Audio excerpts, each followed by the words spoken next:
Kyung TV.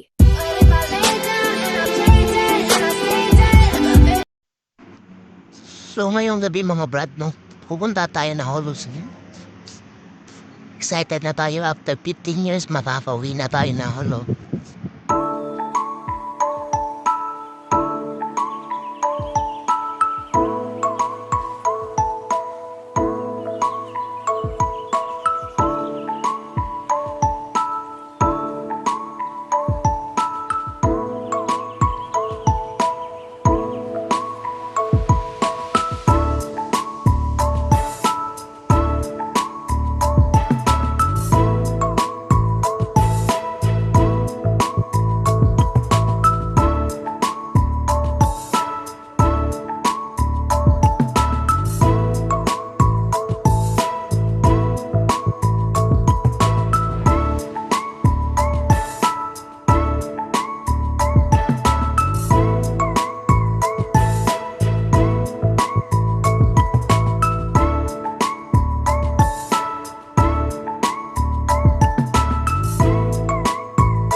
So, yun nga mga kabrad, no? Nandito na tayo sa pantalan.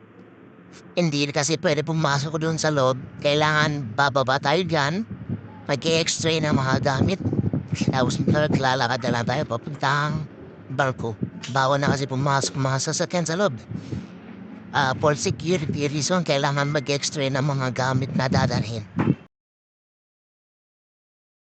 A few moments later. So yun nga mga boss, manager, nandito na tayo sa barko. Montenegro Shipping Lines pa lang sinakyan namin. Erlinda ang pangalan ng barko, nandito sa aircon. Aircon kami mga boss. No? Yun nga boss. Medyo mainit talaga dito eh.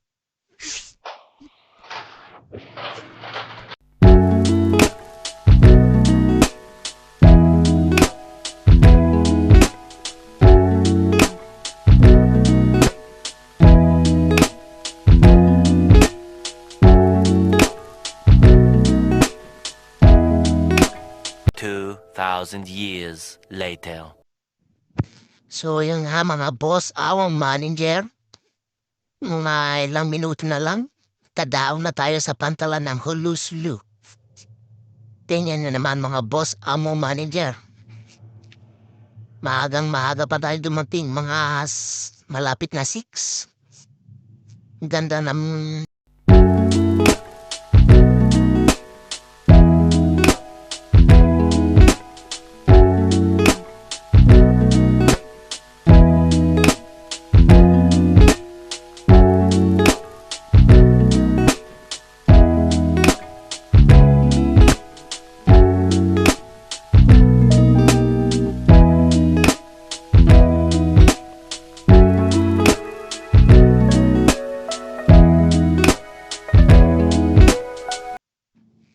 mga boss, manager, nandito tayo ngayon. Isa sa mga beach sa Holusulu, ang Stambak Beach Resort.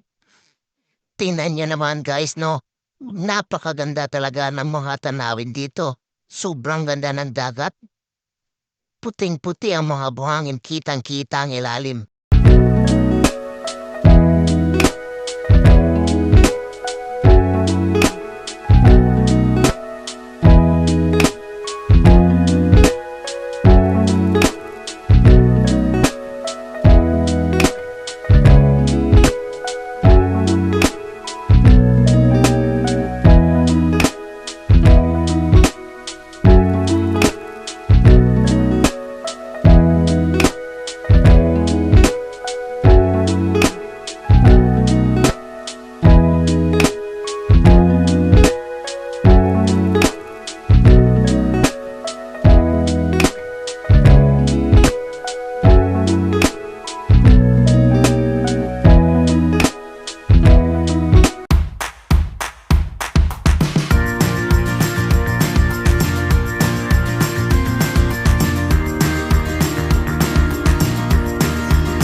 kami, pupunta kami ngayon sa Tando Beach Resort naman.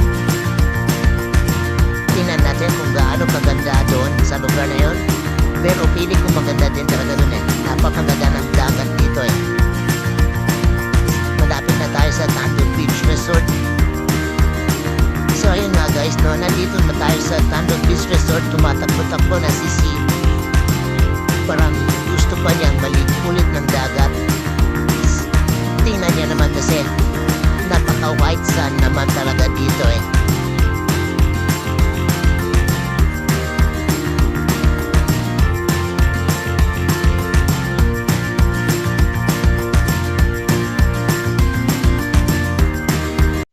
So ayun nga mga boss, mga manager, no?